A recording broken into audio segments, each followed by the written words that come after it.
Actions of Iran have shocked the civilized world. There's a Hollywood story of the Iranian hostage crisis that we all know from a movie called Argo that came out last year. It tells the story of a CIA mission to sneak 6 American diplomats who had fled the embassy out of Iran. The movie depicts a hostile Iranian government in public, whipped into supporting the hostage crisis and determined to do harm to Americans. That story won an Oscar for Best Picture. But there's another story about this hostage crisis that's rarely told, one that's perfect for Hollywood too, if it weren't for the fact that it implicates a major U.S. political party and a former presidential administration in a conspiracy to use American hostages as a bargaining chip to win an election. Earlier this year, an article was published in the Christian Science Monitor. It slammed the movie Argo, saying that by falsifying, misrepresenting, and taking critical facts out of context, the Academy Award-winning film Argo delivers a pro-CIA message at the cost of the Iranian people and history. The article then goes on to note that the movie misrepresents the Iranian government's stand in regard to hostage-taking. It also completely misrepresents Iranians by portraying us as irrational people consumed by aggressive emotion. And that in the first election post-revolution, an election that took place during the hostage crisis, 96% of votes in that election were given to candidates who were against the hostage-taking. So then why, with all of this support for releasing the hostages, did the crisis last so long? Well, here comes the bombshell allegation.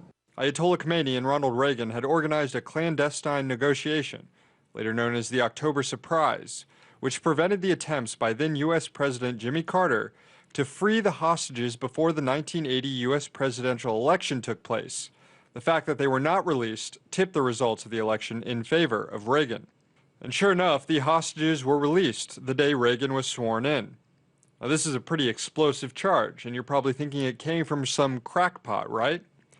Well, no. The man who wrote this article, who's making this claim, is none other than the former president of Iran himself, Abul Hassan Bani Sadr, the very first president of the Islamic Republic of Iran, the man who served during the hostage crisis.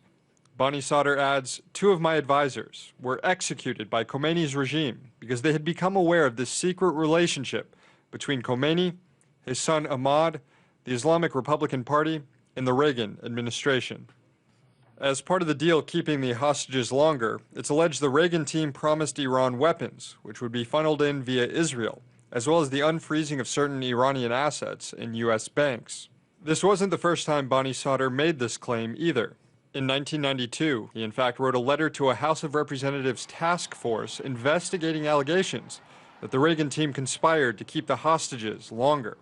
That letter, along with another letter written by the foreign minister of Iran that further implicated the Reagan team, was dismissed by the task force. Despite congressional task forces exonerating the Reagan team for what would have been high treason, allegations of an October surprise have continued to persist. A report by the Russian government confirmed it, sources in the Israeli government did too, and so too did a former Reagan insider, Barbara Honegger. And in 1980, the former defense minister of Portugal claimed he had documents with proof of the October surprise that he would take to the United Nations. Unfortunately, he died shortly thereafter in a plane crash. So we can't know for sure what really happened behind the scenes in Washington and in Iran 34 years ago, but there's pretty good evidence to suggest something underhanded may have happened, which gave way to a truly transformative Reagan presidential administration. But hey, you don't have to take my word for it. Just take the former president of Iran's word for it. In Washington, D.C., Sam Sachs, RT.